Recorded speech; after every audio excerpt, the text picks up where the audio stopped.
Biblical typology is a method of biblical interpretation whereby an element found in the Old Testament is seen to prefigure one found in the New Testament. Either type or antitype may be a person, a thing, or an event.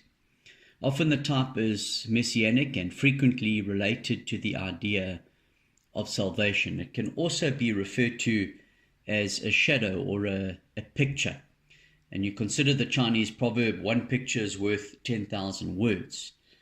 And so when we look at typology, the initial one is called the type, and the fulfillment is designated the antitype. So God gives us very clear pictures in the Old Testament that help us better understand the antitype.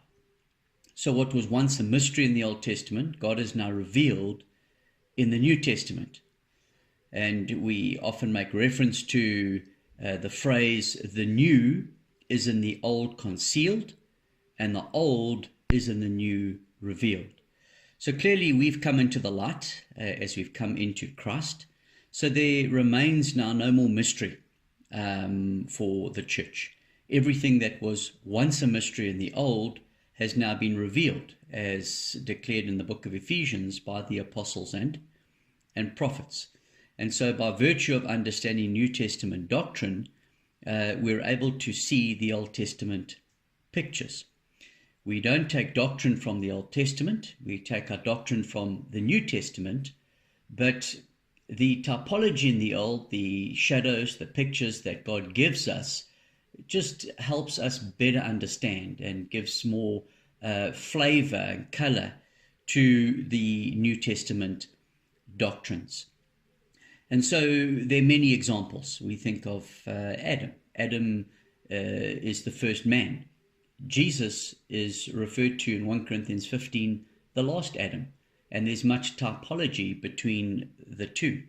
We look at Noah's Ark, and the ark is a picture of the church. Only those who got into the ark were saved from the wrath of God. Only those who are in Christ will be saved from God's wrath. And so there are many other examples like Abraham and Moses, Joseph.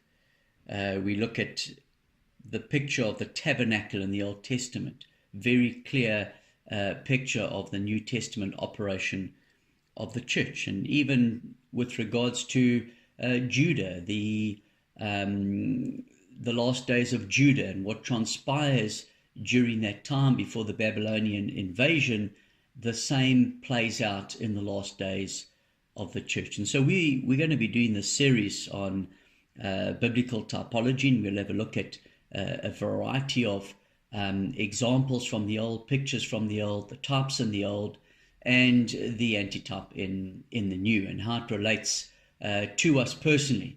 And so I trust that you will enjoy this series with us.